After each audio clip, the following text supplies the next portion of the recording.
यूहन्ना का प्रकाशित वाक्य 12वां अध्याय।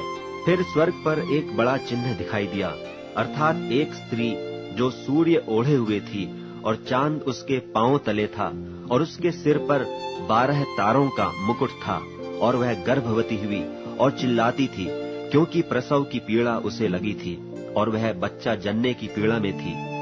और एक और चिन्ह स्वर्ग पर दिखाई दिया, और देखो, एक बड़ा लाल अजगर था, जिसके 7 सिर और 10 सींग थे, और उसके सिरों पर 7 राज मुकुट थे, और उसकी पूंछ ने आकाश के तारों की 1/3 को खींचकर पृथ्वी पर डाल दिया।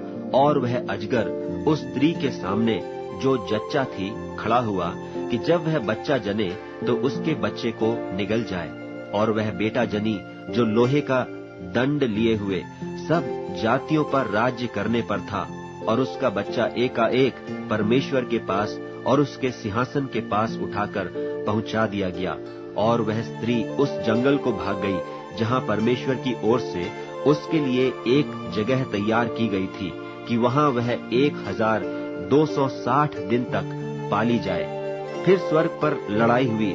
मिकाएल और उसके स्वर्गदूत अजगर से लड़ने को निकले, और अजगर और उसके दूत उससे लड़े, परंतु प्रबल न हुए, और स्वर्ग में उनके लिए फिर जगह न रही। और वह बड़ा अजगर, अर्थात वही पुराना सांप जो इबलीस और शैतान कहलाता है और सारे संसार का भरमाने वाला है, पृथ्वी पर गिरा दिया गया, और उसके दूत उसके साथ गिरा दिए गए।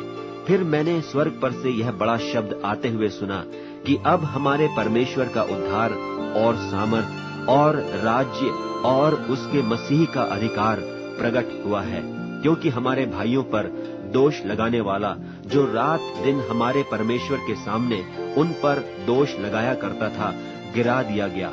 और वे मेमने के लोहू के कारण और अपनी गवाही के वचन के कारण उस पर जयवंत हुए, और उन्होंने अपने प्राणों को प्रिय न जाना, यहाँ तक कि मृत्यु भी सह ली।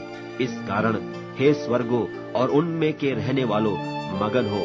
हे पृथ्वी और समुद्र, तुम पर हाय, क्योंकि शैतान बड़े क्रोध के साथ तुम्हारे पास उतर आया है, क्योंकि जानता है कि उसका थोड़ा ही समय और बाकी है।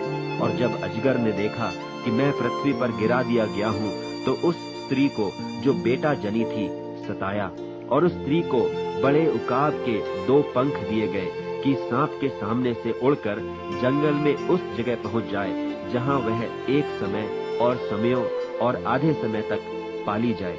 और सांप ने उस स्त्री के पीछे अपने मुंह से नदी की नाई पानी बहाया, कि उसे इस नदी से बहा दे, परंतु पृथ्वी ने उस स्त्री की सहायता की, और अपना मुंह खोलकर उस नदी को जो अजगर ने अपने मुंह से बहाई थी पी लिया।